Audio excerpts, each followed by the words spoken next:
Ali Jamenei, el líder supremo de Irán, está muerto. Seguro has visto su nombre en los titulares, casi siempre ligado a algo de Irán, negociaciones nucleares o conflictos en Medio Oriente. Pero, ¿de verdad sabes quién es? Detrás de ese nombre había una de las figuras más poderosas de la geopolítica actual. Durante más de 30 años, Jamenei ha gobernado Irán, no solo como líder político, sino como líder supremo, alguien que combina una profunda autoridad religiosa con un control político total. Sin ironía alguna, tenía control absoluto sobre los poderes ejecutivo, legislativo y judicial, además del ejército y los medios. Además tenía la máxima autoridad sobre las ambiciones nucleares de Irán, su apoyo a milicias aliadas en la región y su relación sumamente tensa con Estados Unidos. Todo se remonta a él. Pero aquí está la verdadera pregunta. ¿Por qué Jamenei importaba tanto, especialmente para Estados Unidos?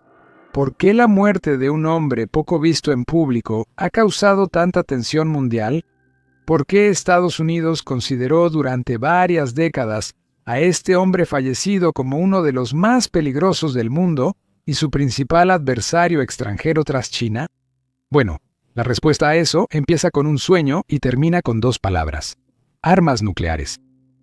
Hemos estado reportando sobre temas geopolíticos desde hace tiempo, y con asuntos sensibles como este, una cosa está clara: nuestro alcance se reduce y la información se suprime. Es una batalla constante porque los bots del algoritmo nos suprimen para ocultarte noticias reales. Ayúdanos dando like y compartiendo nuestros videos con tu comunidad. Bueno, ya basta de eso. Pasemos al video de hoy. Durante décadas, Jamenei ha impulsado el programa nuclear de Irán, un gran punto de fricción con Estados Unidos y sus aliados. Su estrategia: apostar a largo plazo. Hizo avanzar las capacidades nucleares de Irán mientras insistía en que no quieren armas. Pero las ambiciones de Jamenei iban más allá de solo la energía nuclear. Tenía una visión más grande, una en la que Irán dominaba Medio Oriente. ¿Y cómo lo hizo? No con guerras directas, sino a través de grupos subsidiarios. Apoyó a grupos como Hezbollah en Líbano, los hutíes en Yemen y milicias en Irak y Siria. Estados Unidos busca estabilizar la región, pero enfrenta fuerzas apoyadas por Irán. Sin importar tu opinión sobre ambos países, esta dinámica puede ser difícil de comprender. Si realmente quieres entender por qué Irán actúa así, desafía la presión occidental y apoya a grupos contrarios a los intereses de Estados Unidos. Asegúrate de ver este video hasta el final, porque analizaremos a fondo a un solo hombre, el difunto Jamenei, y cómo el rumbo de un país de casi 90 millones de personas estuvo, durante muchísimo tiempo, dolorosamente en manos de esta sola persona. Para comprender el impacto de este hombre, debes conocer el pasado de Irán y cómo ese pasado moldeó la ideología de Jamenei. Situémonos. Es 19 de abril de 1939 en la antigua ciudad de Mashhad, en el noreste de Irán. Esta es una de las ciudades más sagradas del Islam chiita, un lugar donde la espiritualidad islámica se respira en el aire, densa y pesada. Y es aquí, en una casa modesta y estrecha, donde nace un niño llamado Seyyed Ali Hosseini Jamenei. Ahora bien, a simple vista, la familia de Jamenei parece como cualquier otra familia común, quizá hasta pobre. Pero este niño, este chamaco, será uno de los hombres más poderosos del planeta. Desde estos humildes inicios, llegaría a liderar la República Islámica de Irán como líder supremo. Aquí es donde se vuelve interesante. Su vida temprana no pudo haber estado más alejada del mundo de la política, y mucho menos de la influencia global. Su crianza no se trató de riqueza, poder ni lujos. Se trató de algo completamente distinto. Su padre, Seyyed Javad Jamenei, era un clérigo muy respetado en Mashhad. Pero, a diferencia de algunos clérigos, él no vivía en la riqueza. La familia Jamenei vivía en una casita. De verdad, era muy pequeña. Tan pequeña era que cuando llegaban visitantes a ver a Seyyed Javad por consultas religiosas, la familia debía esconderse en el sótano porque no había suficiente espacio. Comían comidas sencillas, a veces solo pan y pasas. Esa era su realidad: pobreza, austeridad y piedad. Eran pobres y, claro, no tenían riqueza material, pero eran ricos en algo más, algo que marcaría al joven Ali por el resto de su vida: un compromiso inquebrantable con el Islam. Su padre era el tipo de hombre que no tenía ningún interés en las cosas materiales. Era casi ascético, la verdad. Vivió una vida basada en las enseñanzas del Islam, y eso influyó profundamente en Jamenei. Desde joven, Ali Jamenei Aprendió que los valores más importantes no estaban en la riqueza ni el poder, sino en la fe, disciplina y devoción religiosa. La actitud directa y estricta de su padre sobre la vida y la religión fue la base de la vida de Jamenei. Esta devoción finalmente impulsó el auge del fundamentalismo islámico en Irán. Pero antes de llegar a eso, tenemos que ver más de cerca cómo el entorno moldeó a Jamenei como persona y su crianza. Cuando Jamenei tenía 4 años, él, junto con su hermano mayor, empezó a asistir a un maktab, una escuela religiosa tradicional. Esta no era una primaria tradicional, y no solo estaba aprendiendo a leer y escribir. Desde el primer día se dedicó a memorizar el Corán y estudiar las enseñanzas islámicas. Así que esta educación temprana, en realidad, era un entrenamiento espiritual. Este ciclo perpetuo de lavado de cerebro y de imponer ideas religiosas extremistas le inculcó a Jamenei la ideología con la que viviría su vida. A los 11 años hizo algo audaz. Se puso las túnicas religiosas del clero. Mientras otros niños jugaban, Jamenei optó por una vida de estudios religiosos, comprometiéndose con un camino que pocos considerarían a esa edad. Ahora, tienes que tener en cuenta que esto fue en tiempos de la dinastía Pahlaví, cuando el país era algo secular y estaba influenciado por muchas naciones occidentales. Claro, había algunos fanáticos religiosos en el país, pero para un niño tan joven, estudiar textos islámicos y dedicar su vida a una sola causa era algo inaudito. También puedes imaginarlo absorbiendo lecciones no solo de los libros, sino de su padre, Seyyed Javad, y de otros clérigos locales. Fue intenso y sí, fue una locura. Ahora, aquí es donde las cosas empiezan a cambiar. En 1952, cuando Jamenei apenas tenía 13 años, un clérigo llamado Nawab Safavi visitó su escuela en Mashhad. Safavi era un líder radical carismático que encabezaba al grupo militante Fadayan-e-Islam y estaba en una misión. Dio un discurso incendiario, arremetiendo contra el régimen del Shah y denunciando las políticas antiislámicas de la monarquía. Básicamente avivó las llamas de la resistencia. Estuvo intenso. Para el joven Jamenei, este discurso fue transformador. Safavi era un revolucionario. Su mensaje iba más allá de la oración en silencio o la piedad personal. Se trataba de actuar, de plantarle cara al Shah, resistir el imperialismo occidental y luchar por los valores islámicos en un país que parecía estar cayendo en el secularismo. Ese día, algo cambió en Jamenei. Fue un punto de inflexión, un momento en el que su mundo se expandió. Se dio cuenta de que su vida tendría una misión mucho más grande: defender el Islam, no solo en el salón de clases o en la mezquita, sino en el campo de batalla político. Estaba decidido a impulsar una revolución que cambiaría por completo a Irán y al Medio Oriente. Estaba decidido a derrocar al traicionero Shah y escalar la resbaladiza escalera que llevaría a la República Islámica de Irán. Podría decirse que el radicalismo de Safavi sembró las semillas de la revolución en la joven mente de Jamenei. Y esas semillas solo crecerían a partir de aquí. Avanzando unos años, Jamenei ya estaba listo para el siguiente capítulo de su educación. Se dirigió a Qom, el corazón de la erudición religiosa chiita en Irán. Si vas en serio con lo de convertirte en clérigo en Irán, a Qom es a donde vas, es el epicentro. ¿Y Jamenei? Él estaba ahí para absorber, para aprender de las mentes más brillantes del Islam chiita. En Qom, Jamenei estudió con algunos pesos pesados. Estaba el ayatolá Hossein Borujerdi, un erudito venerado por su profundo conocimiento del fiqh, la jurisprudencia islámica. Bajo Borujerdi, Jamenei aprendió cómo aplicar la ley islámica a situaciones del mundo real, cómo interpretar textos religiosos de siglos de antigüedad y hacerlos relevantes para la vida moderna. Borujerdi pensaba que los clérigos debían alejarse de la política y centrarse en lo religioso. Aquí fue donde Jamenei y Borujerdi diferían. Aún así, Jamenei obedecía y respetaba a su superior. Después de todo, él creía que la política servía para defender del Islam y de la nación. Pero luego apareció una figura que tendría un impacto aún mayor en la vida de Jamenei, el ayatolá Ruhollah Khomeini. Khomeini era un clérigo, pero después jugó un papel clave en la revolución iraní de 1979, pero esa discusión es para más adelante en este video. Primero, debes entender que Khomeini era un tipo distinto de clérigo, no se conformaba con quedarse al margen. Khomeini creía que el Islam no era solo una fe personal, era un sistema político, una forma de gobernar a la sociedad, y tenía ideas radicales sobre cómo debían liderar los clérigos.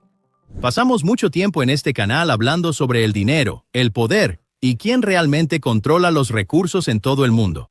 Enfoquémonos un segundo. ¿Y qué hay de tu dinero? ¿Qué te refieres a mí?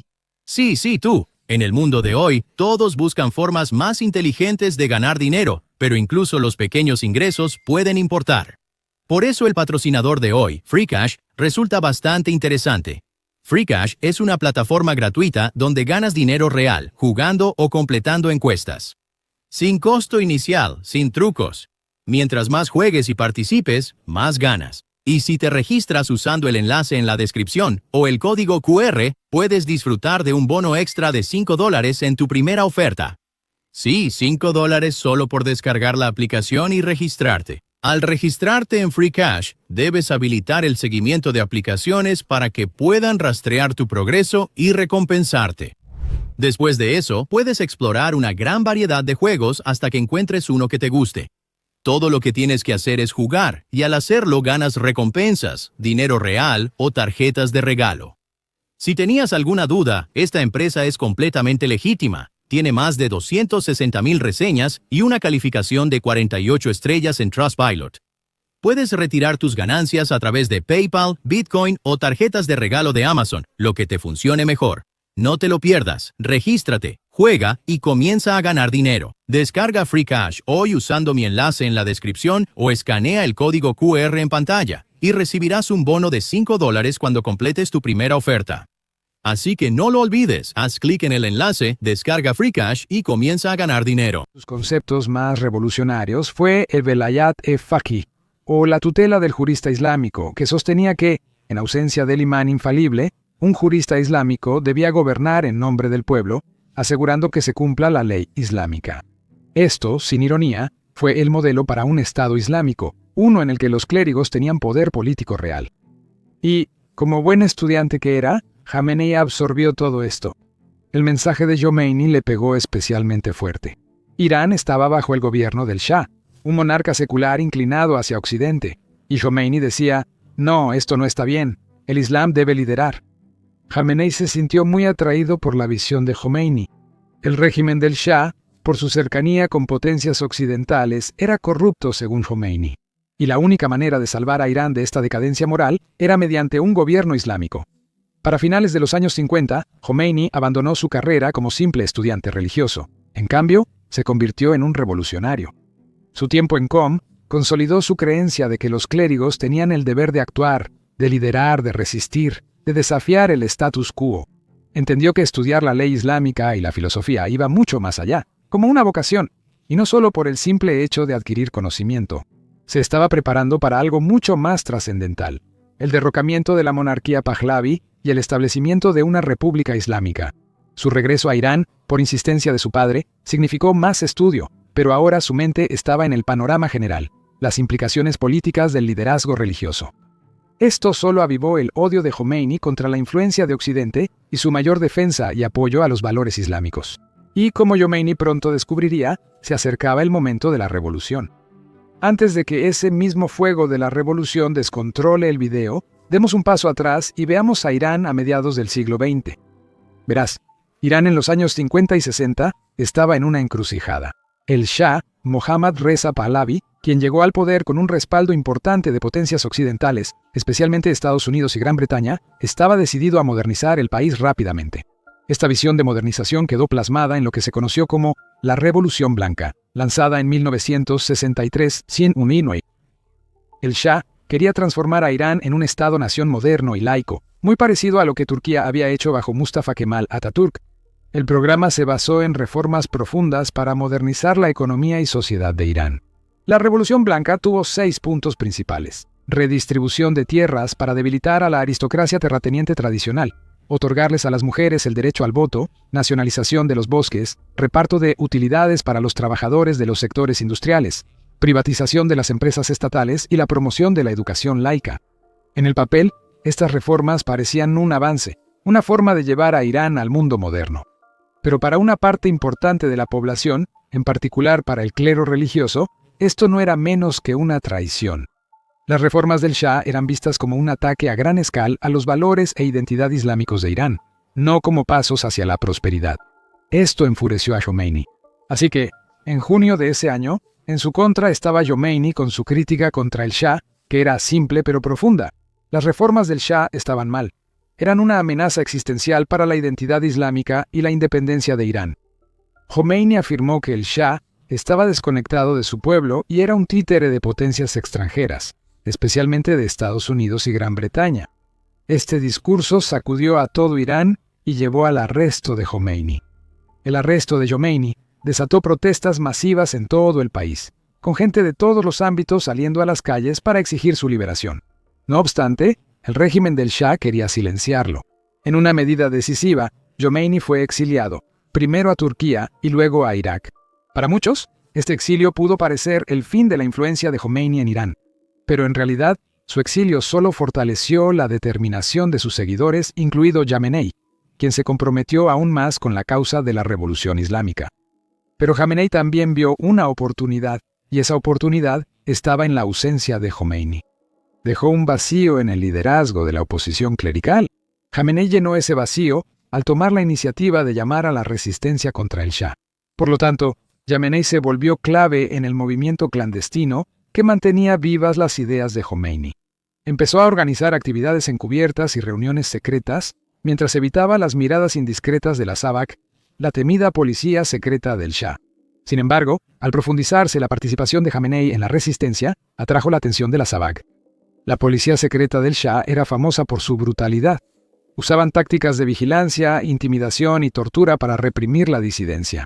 En 1963, Jamenei fue arrestado por primera vez después de entregar un mensaje secreto de Jomeini al ayatolá Milani en Mashhad, donde instó a los clérigos locales a resistir las reformas del Shah. Esto marcó, en esencia, el inicio de la larga y peligrosa relación de Jamenei con la SAVAK, ya que sería arrestado 6 veces más durante la siguiente década.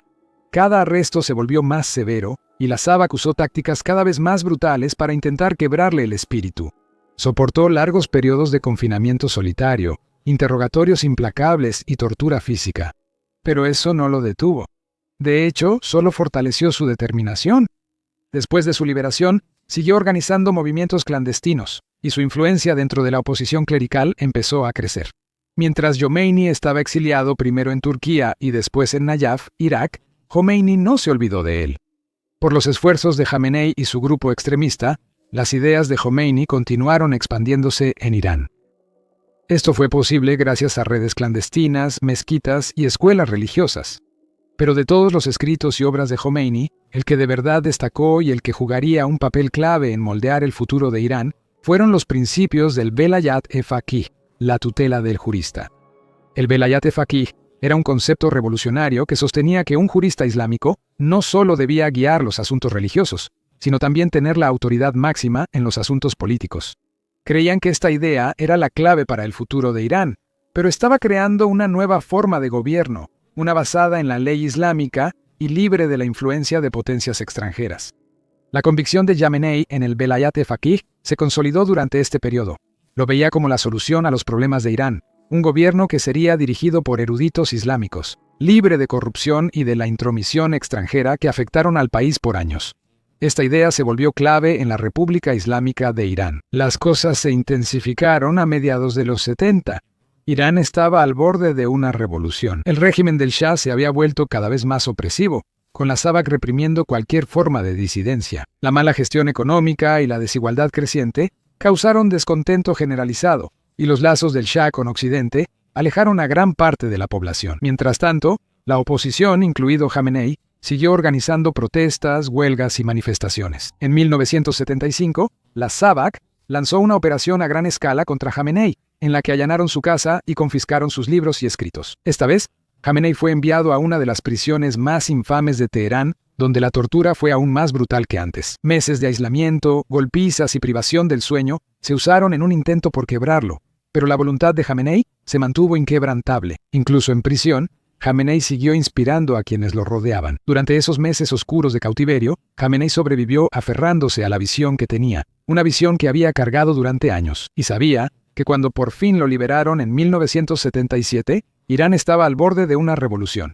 Y también sabía que nada volvería a ser como antes. De hecho, a la luz de lo que vino después, la frase «nada volvería a ser como antes» parece quedarse corta. Verás, La revolución iraní realmente despegó en enero de 1978, detonada por un evento explosivo que sacudió al país. Todo inició con un artículo en un periódico gubernamental que intentaba desacreditar al ayatolá Jomeini. El artículo lo tachó de reaccionario y, fíjate, de agente británico, lo cual para muchos iraníes era el peor insulto. Es irónico que llamaran agente británico al símbolo de la oposición al Shah, mientras éste negociaba y entregaba el país a Occidente. Y para todo el establishment religioso, esto fue una bofetada directa en la cara, sobre todo en la ciudad de Qom, un centro religioso lleno de seminaristas y eruditos que luego estallaron de indignación. La gente salió a las calles en protestas masivas contra el régimen del Shah, pero en vez de calmar las cosas, las fuerzas del Shah respondieron con fuerza brutal. A los manifestantes les dispararon y varios murieron. Fue un día sangriento, pero no fue el final. De hecho, apenas era el comienzo. Al principio, las cosas se calmaron, porque en Irán la tradición es guardar un periodo de luto de 40 días cuando alguien muere. Sin embargo, 40 días después del derramamiento de sangre en Qom, estallaron nuevas protestas, esta vez más grandes, más ruidosas y más enojadas. El régimen del Shah reaccionó de la única manera que sabía, con violencia. Se derramó más sangre, y luego, como un reloj, pasaron otros 40 días y estallaron protestas aún más grandes. Este ciclo de luto, protesta y represión empezó a extenderse por todo el país como un incendio. Ya no eran solo las ciudades religiosas como Qom. Para mediados de 1978, la agitación ya había llegado a los principales centros urbanos: Teherán, Mashhad, Tabriz, a todos lados. El Shah intentó sofocar la rebelión con más violencia, pero solo logró radicalizar a más personas. Su control, antes inquebrantable, sobre el país se le estaba escapando, y conforme las calles se llenaban de manifestantes, quedó claro que estaba pasando algo imparable. La revolución ya no se trataba de la religión ni de Jomeini. Se trataba del enojo del pueblo contra un régimen que veían como corrupto, represivo y desconectado de sus vidas. Este fue el inicio de un movimiento que pronto sacudiría a Irán y al mundo hasta sus cimientos. Y no debemos olvidar que el movimiento contra el Shah no era uno solo. Lo que mucha gente no sabe es que la revolución iraní es única por la enorme amplitud de la coalición que se opuso al Shah. A simple vista, podrías pensar que solo eran unos fanáticos religiosos tratando de apoderarse de un país. Pero no era solo eso. Fue un levantamiento masivo que incluyó a una variedad de grupos políticos con ideologías y objetivos distintos. Había nacionalistas laicos que anhelaban el regreso a un Irán democrático. Facciones de izquierda como los Fadai marxistas y los Mujahidin y Jalk, o Mecca, que buscaban una revolución socialista. Y, por supuesto, un creciente movimiento islamista encabezado por el ayatolá Jomeini. A pesar de sus diferencias ideológicas, estos grupos estaban unidos en su oposición al Shah. Cada facción esperaba ganar poder tras el derrocamiento del Shah, pero Jomeini tenía una visión clara para el Estado posrevolucionario con el Velayat-e-Faqih. Para finales de 1978, Irán estaba en un estado de caos. Huelgas masivas de petroleros paralizaron la industria clave del país, mientras protestas de cientos de miles llenaban las calles de Teherán y otras ciudades. El Shah intentó calmar a la oposición con reformas, destituyendo a su primer ministro y prometiendo más libertad política, pero sus esfuerzos llegaron tarde y fueron insuficientes. El tiempo de las lamentaciones había terminado. Esta situación empeoró para noviembre de 1978, cuando el Shah declaró la ley marcial en un último intento por restablecer el orden. Sin embargo, la medida resultó contraproducente y en el Viernes Negro, las tropas del gobierno dispararon contra una gran protesta en la Plaza Yalish de Teherán, matando a decenas y radicalizando a la oposición. Como dato adicional, para este punto el Shah se había vuelto cada vez más aislado y también padecía cáncer. Además, empezaba a perder el apoyo de su ejército y de sus principales aliados internacionales, incluido Estados Unidos. Y finalmente, en enero de 1979, en medio de protestas y huelgas en aumento, el Shah salió de Irán, supuestamente de vacaciones, pero en realidad nunca regresaría. Su salida marcó el fin de facto de la monarquía. Podrías decir que se desató el caos el 1 de febrero de 1979.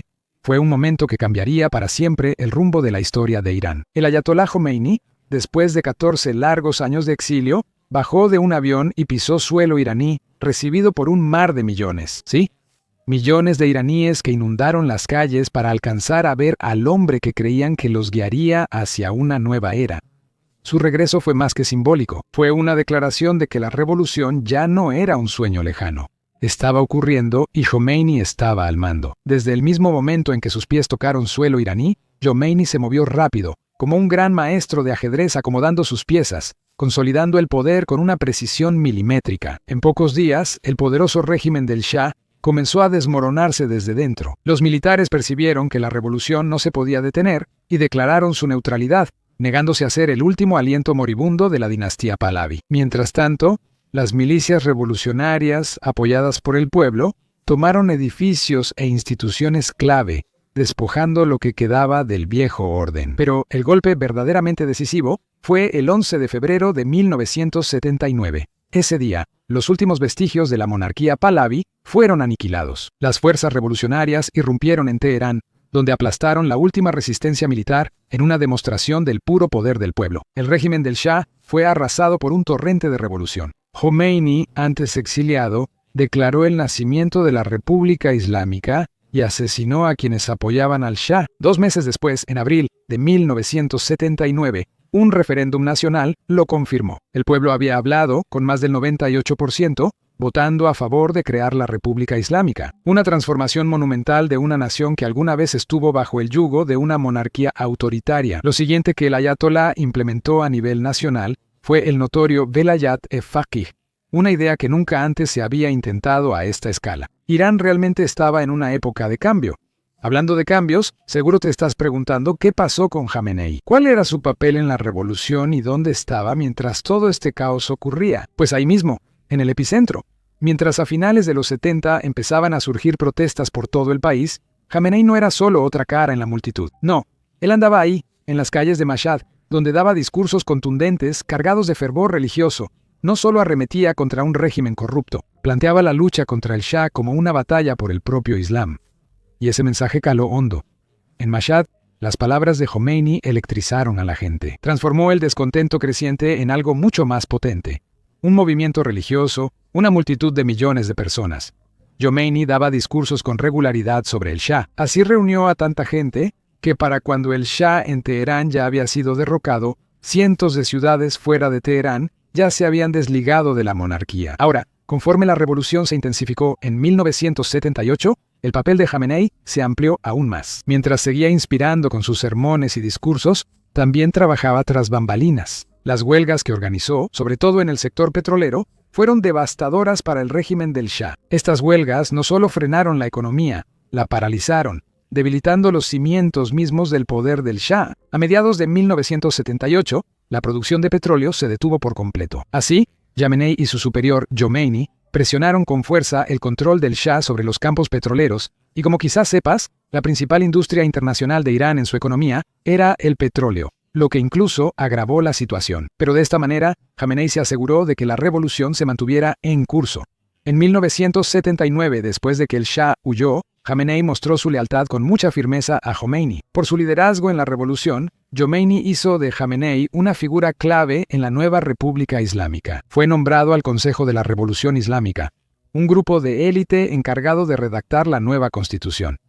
Esto no era solo una tarea burocrática rutinaria, se trataba de moldear el ADN mismo del nuevo Estado iraní. Al mismo tiempo, a Jamenei se le asignó otro papel crucial: viceministro de Defensa. En este puesto, desempeñó un papel clave en la consolidación del poder sobre el aparato militar del país. Las Fuerzas Armadas de Irán antes eran leales al Shah, pero debían adaptarse a la nueva República Islámica. Ahí, la influencia de Jomeini fue clave. Trabajó de cerca con el recién formado Cuerpo de la Guardia Revolucionaria Islámica, o CGRI, cuya función era asegurar que esta fuerza de élite, creada para defender la revolución, se convirtiera en una de las instituciones más poderosas del país. El CGRI era una fuerza revolucionaria, un guardián de la República Islámica, y Jamenei estaba justo ahí al mando, guiando su desarrollo inicial. Un año después, Jamenei ganó aún más atención al ser nombrado imán de la oración del viernes en Teherán. Ahora, para alguien de fuera, esto podría sonar como otro título religioso más, pero en el Irán posrevolucionario, este cargo le dio a Jamenei una plataforma nacional. Cada viernes, daba sermones a un país que todavía se estaba adaptando a su nueva realidad. Sus discursos trataban de religión, revolución, identidad y supervivencia. A través de este papel, Jamenei se convirtió en una de las caras más reconocibles del nuevo régimen, ya que su voz se transmitía por todo el país. En cierto sentido, eso también se convirtió en una herramienta para reforzar la autoridad del gobierno revolucionario en un momento en que su supervivencia estaba lejos de estar garantizada. En septiembre de ese año, la situación se agravó cuando Irak invadió Irán.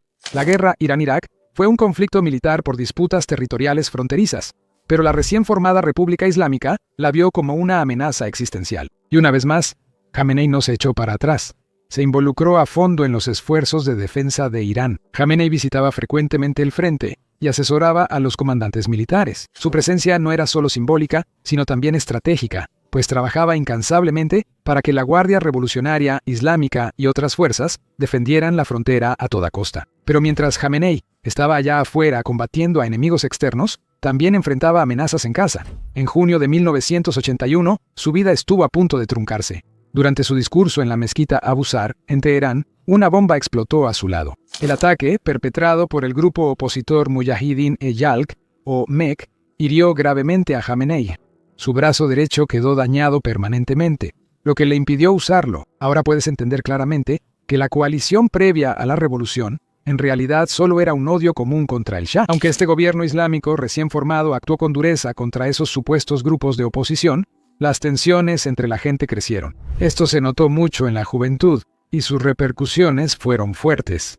Pero eso se hablará después. Por ahora, Ali Jamenei ya se había consolidado por completo como una figura clave en la República Islámica. Por eso, en octubre de 1981, tras el asesinato del presidente Muhammad Ali Rajai, Jamenei fue elegido como el tercer presidente de Irán. Ganó con el 97% de los votos, una victoria aplastante. En ese momento, solo 4 candidatos habían sido aprobados por el Consejo de Guardianes, que evalúa y autoriza a los candidatos políticos en Irán. La elección de Jamenei fue histórica, ya que fue el primer clérigo en asumir la presidencia, cambiando la idea original del ayatolá Jomeini de excluir a clérigos de ese cargo. En su discurso de toma de posesión, Jamenei prometió eliminar la desviación, el liberalismo y a los izquierdistas influenciados por Estados Unidos del panorama político. Su presidencia se caracterizó por reprimir grupos de oposición, con operativos violentos, asesinatos y combate a insurrecciones. Los tribunales revolucionarios ejecutaron a miles de insurgentes a principios de los años 80,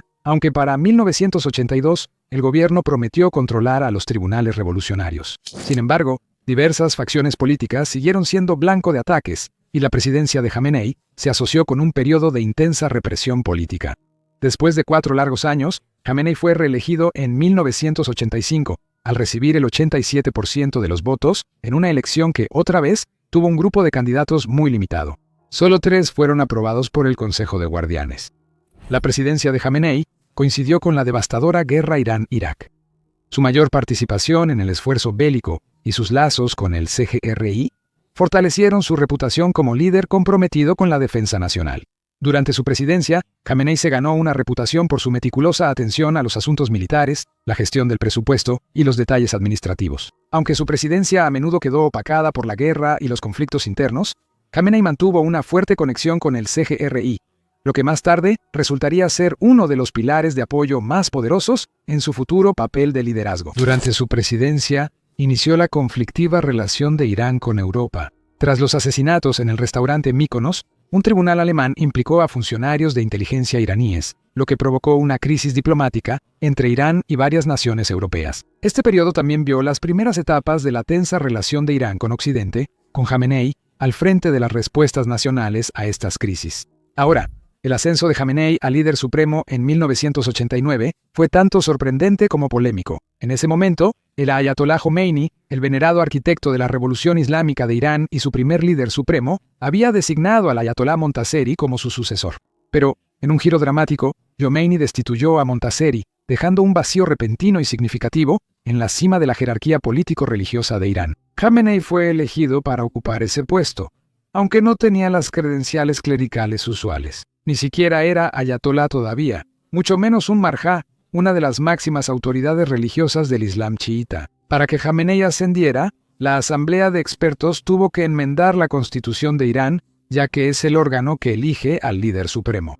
Este ajuste constitucional permitió que Jamenei, que era relativamente joven y no había alcanzado el estatus religioso esperado, asumiera el cargo. El 4 de junio de 1989, poco después de la muerte de Jomeini, Jamenei fue elegido formalmente como el nuevo líder supremo de Irán por la Asamblea de Expertos, asegurando 60 de 74 votos. Sin embargo, el proceso no fue sencillo. Hubo una cantidad considerable de debate dentro de la propia Asamblea. Algunos miembros propusieron un consejo de liderazgo en vez de una sola persona, argumentando que nadie podía reemplazar a Jomeini. Este modelo de liderazgo colectivo se veía como una forma de dispersar el poder y manejar las complejidades del Irán postrevolucionario.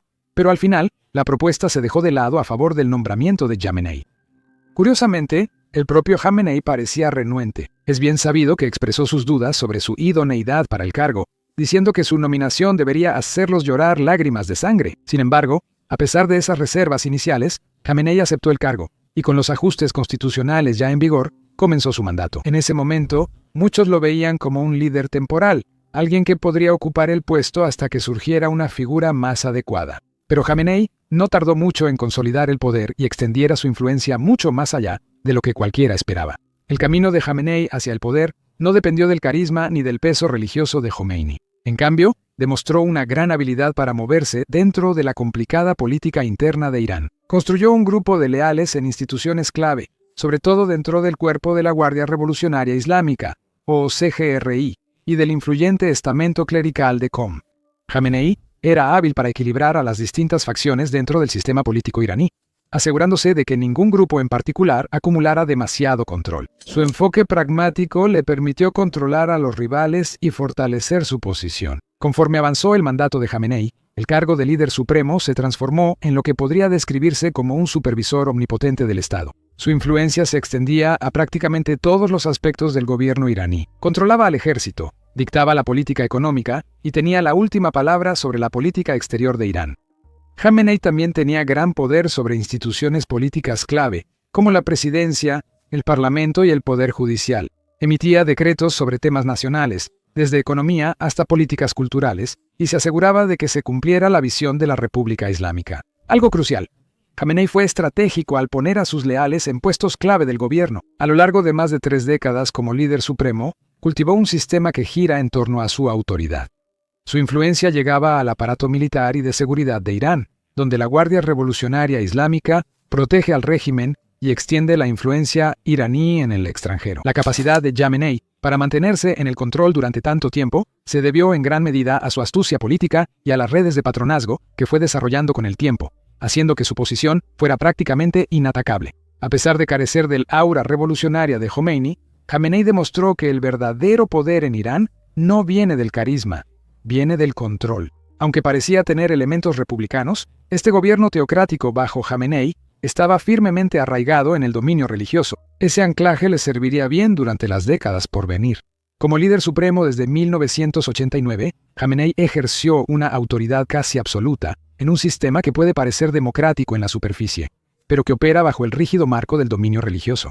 En el centro de este gobierno está la doctrina de Velayat-e-Faqih, que, como ya comentamos, coloca al líder supremo como el guardián de la identidad islámica de Irán y como el máximo tomador de decisiones en sus asuntos políticos. Aunque Irán celebra elecciones para cargos como el presidente y el parlamento, estas elecciones existen dentro de una estructura estrechamente controlada por Jamenei y el Consejo de Guardianes, un órgano leal a él y encargado de revisar a todos los candidatos a cargos públicos. Este control sobre el proceso electoral garantiza que solo puedan participar personas alineadas con la ideología del régimen, eliminando en la práctica cualquier competencia real.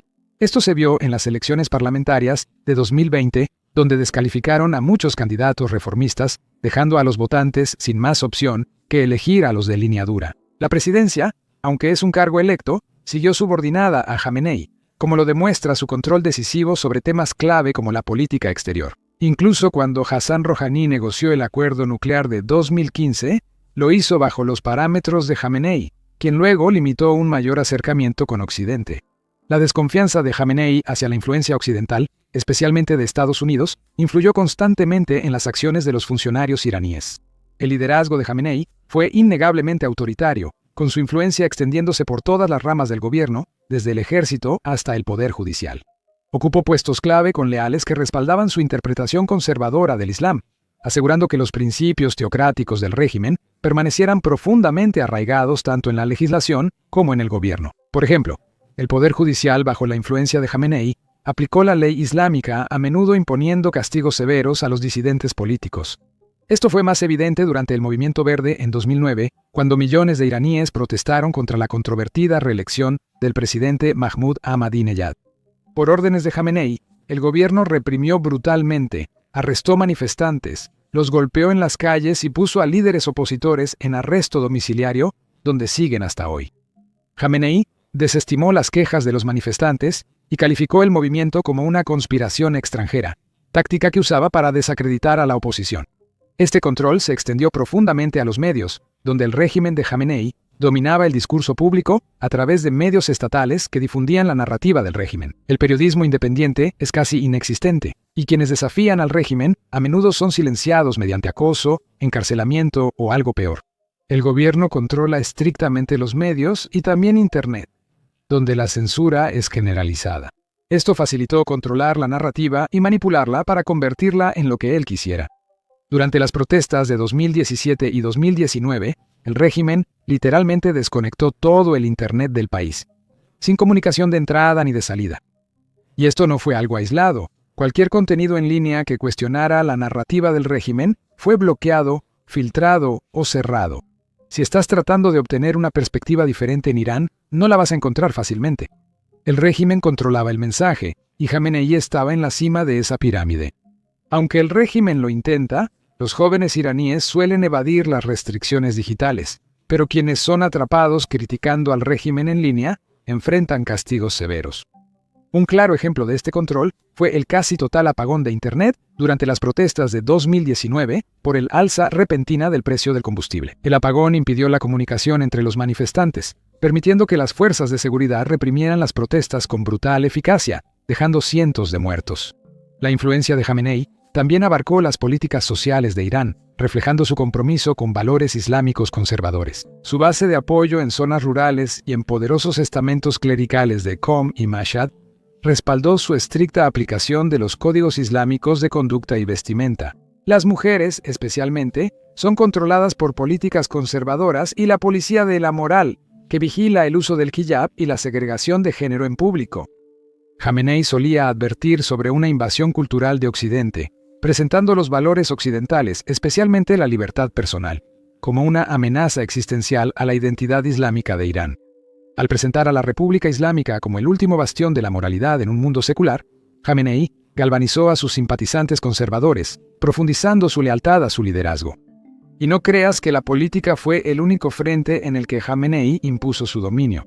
No, su influencia se extendió a asuntos económicos. La visión económica de Jamenei estaba vinculada a su ideología política, enfocada en resistir la influencia extranjera y mantener la independencia de Irán. Durante décadas, Irán ha sido golpeado con sanciones de Estados Unidos y sus aliados, y en lugar de ceder o buscar concesiones, Jamenei redobló la apuesta ante este desafío. Él impulsó lo que llamó una economía de resistencia. Ahora, esto no es solo una estrategia para sobrevivir bajo sanciones, es una declaración. Jamenei veía la autosuficiencia económica como algo crucial para mantener la soberanía de Irán, y a sus ojos depender de inversiones extranjeras, especialmente de Occidente, era como entregar las llaves del futuro del país. Había sido muy abierto en su crítica a la globalización y al capitalismo occidental, que él veía como explotadores y moralmente corruptos. Para él, estos sistemas no eran solo modelos económicos, eran parte de una agenda más amplia para debilitar a naciones como Irán. Jamenei optó por una economía basada en la producción nacional, enfocándose en sectores clave como agricultura e industria. Y esto no es solo por practicidad, es ideológico. Jamenei pensaba que si Irán fortalecía su economía internamente, no tendría que ceder ante potencias extranjeras. Presentó la presión económica de las sanciones no como una penuria digna de lástima, sino como una medalla de honor, un símbolo de que Irán se mantiene firme ante el dominio occidental. Esta filosofía de economía de resistencia no solo se ha impuesto a nivel gubernamental, ya que Jamenei llamó a los iraníes de a pie a adoptar la austeridad, a consumir menos y a producir más localmente. Argumentó que las penurias por las sanciones valen la pena si protegen al país del control extranjero. Este mensaje impactó profundamente a su base conservadora. Se ve como una postura moral contra fuerzas externas. Pero hay muchos críticos que señalan que este enfoque ha llevado al estancamiento económico. A las industrias les costó modernizarse, la inversión extranjera ha sido prácticamente inexistente, y los iraníes de a pie son quienes pagan el precio de esta resistencia. Aún así, Jamenei se mantuvo firme en sus ideales mientras estuvo vivo. Para él, adoptar modelos económicos occidentales era una pendiente resbaladiza que amenazaba para la identidad e independencia de Irán. Además, el control de Jamenei no solo era estricto en la economía. Su control del ejército iraní fue clave para mantenerse tanto tiempo en el poder. Como líder supremo, Jamenei era el comandante en jefe, y eso le daba la máxima autoridad sobre toda la estructura militar, incluido el poderoso cuerpo de la Guardia Revolucionaria Islámica. La relación entre Jamenei y la Guardia Revolucionaria Islámica es mutuamente beneficiosa. Jamenei dependía de la Guardia Revolucionaria Islámica para sostener su gobierno y su visión de la República Islámica en el país y la región. A cambio, les otorgó gran influencia y autonomía, permitiéndoles crecer hasta ser una potencia. Incluso en tiempos económicos difíciles, Jamenei priorizó el gasto militar, pues para él un ejército fuerte no solo es para defender a Irán. Se busca afirmar a Irán como potencia regional. Bajo el liderazgo de Jamenei, Irán destinó recursos a su programa de misiles y a otras capacidades militares que le permitieron proyectar influencia en todo Medio Oriente. Esto incluye apoyar a grupos satélites como Hezbollah en Líbano y a milicias en Irak y Siria, todo como parte de la estrategia más amplia de Jamenei para contrarrestar la influencia occidental y saudí en la región. Esta estrategia militar se conectaba directamente con su filosofía económica. Así como él creía que la economía de Irán debía ser independiente de Occidente, Jamenei veía a un ejército fuerte y autosuficiente como algo esencial para proteger la soberanía de Irán y expandir su influencia. El ejército fue clave para ayudar a Jamenei a imponer esta visión, asegurándose de que Irán no solo sobreviva bajo presión, sino que siga resistiendo a las fuerzas externas. Mediante esta combinación de resistencia económica y fuerza militar, Jamenei mantuvo su control del poder durante décadas. Jamenei usó la resiliencia económica y el poder militar para afirmar la independencia y la influencia regional de Irán, pero sus políticas internas se caracterizaron por una fuerte represión de libertades y derechos humanos. Este enfoque autoritario fue clave para mantener el control del país, ya que Jamenei priorizó la supervivencia de la revolución islámica por encima de las libertades individuales. Un aspecto crucial y preocupante del gobierno del Ayatolá Ali Jamenei es su manejo de las libertades civiles y los derechos humanos en Irán. Si observas su estilo de liderazgo, se centraba en controlar el poder y promover la narrativa de proteger la revolución islámica. Para lograrlo, se apoyó mucho en la censura, la represión y la vigilancia. Para el iraní promedio, sobre todo si eres mujer, parte de una minoría o alguien que alza la voz contra el gobierno, eso significaba que la vida bajo Jamenei era bastante asfixiante. Por ejemplo, los kurdos y los bajáis. El régimen de Jamenei reprimía constantemente a estos grupos. La comunidad kurda, desde hace mucho, ha estado impulsando una mayor autonomía, pero cada vez que lo han hecho, enfrentan represalias rápidas, a veces brutales. ¿Y los bajáis? Bueno, la han pasado mal durante décadas. El régimen de Jamenei los veía como herejes, y eso no es solo una etiqueta, eso se traduce en una discriminación real y sistemática. Les cierran el paso a la educación superior, a oportunidades de trabajo e incluso a practicar su religión libremente. Así que cuando hablamos de cómo el gobierno de Jamenei ha tratado a su gente, estas minorías están justo en el centro de la conversación. Y no se queda ahí. Disidencia política para nada se tolera. Acuérdate del movimiento verde de 2009, millones de iraníes salieron a las calles, enojados por lo que creían que fue una elección amañada. El régimen respondió con fuerza. Los manifestantes fueron golpeados, encarcelados y algunos ejecutados. Jamenei dijo que era un complot extranjero para desestabilizar Irán, pero la verdad es que se trataba de silenciar las voces que desafiaban su autoridad. Fue un patrón que vimos una y otra vez durante su reinado, que acaba de terminar. La disidencia es un peligro para el régimen, que responde con represión. Además de otros temas en los que intervino, Jamenei también influyó directamente en la juventud de Irán. Desde que asumió el poder, entendió la importancia de controlar la educación. Las escuelas en Irán no solo enseñan materias, están impregnadas de los valores de la revolución islámica. Los estudios religiosos y la lealtad al régimen forman parte del plan de estudios. Las universidades, antes centros de debate intelectual, ahora son entornos estrictamente controlados. Profesores reformistas los han sacado. Pensamiento crítico que desafía al régimen no se fomenta. Pero aquí es donde se complica. La juventud iraní, sobre todo en ciudades, no siempre acepta esta idea. Jamenei incluso intensificó esfuerzos para proteger a los jóvenes iraníes de la cultura occidental. Lo veía como una amenaza existencial para la República Islámica. Por eso, ha habido un gran impulso para promover los valores islámicos y censurar las influencias occidentales. Pero aquí está el detalle. El mundo ya está conectado, y los jóvenes iraníes están muy al tanto de lo que pasa fuera de sus fronteras. Cada vez se frustran más por la falta de libertades personales, las dificultades económicas y la presión constante de ajustarse a una ideología que se siente cada vez más desconectada de su realidad. Con su muerte también llega la oportunidad de que la juventud rompa las cadenas que los tenían presos y luche por su propia versión de un Irán libre, reflejado a su imagen. En ese mismo sentido, bien se podría decir que el control de Jamenei sobre la juventud de Irán a través de la educación reflejó su giro en política exterior, mezclando rigidez ideológica con ajustes pragmáticos para mantener tanto la estabilidad interna como la influencia regional. Heredó una región ya al borde del abismo y una nación que apenas había sobrevivido a una guerra de 8 años con Irak.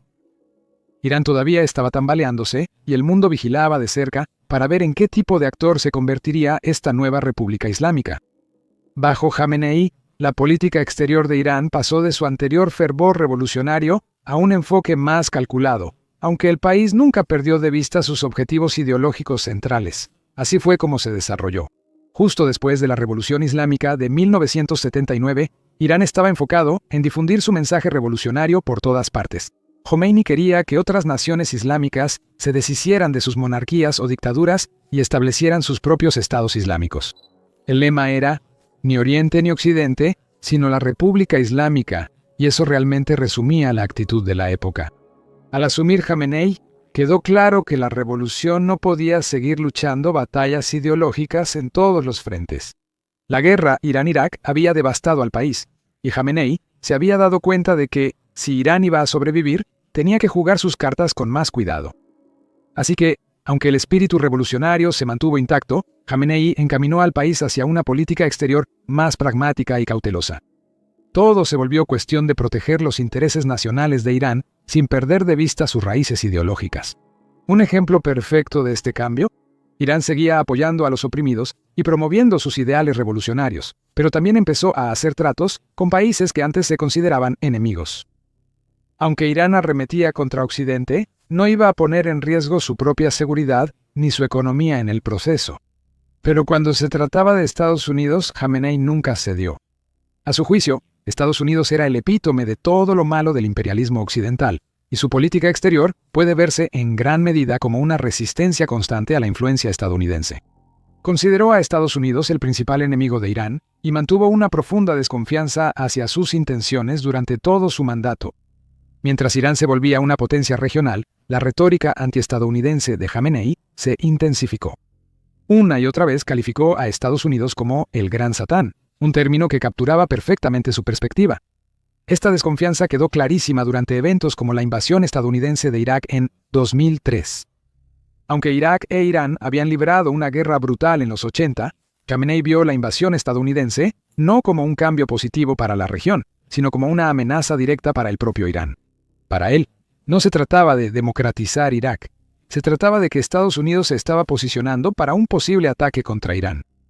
Y luego está el Acuerdo Nuclear de 2015, el Plan de Acción Integral Conjunto, o JCPOA. Este fue un momento significativo para Jamenei. Aunque desconfiaba profundamente de Estados Unidos, apoyó las negociaciones con potencias occidentales para limitar el programa nuclear de Irán a cambio de levantar las sanciones paralizantes. Luego hablaremos del programa nuclear y el acuerdo con Estados Unidos. Por ahora, solo debes saber que Jamenei nunca confió en los estadounidenses.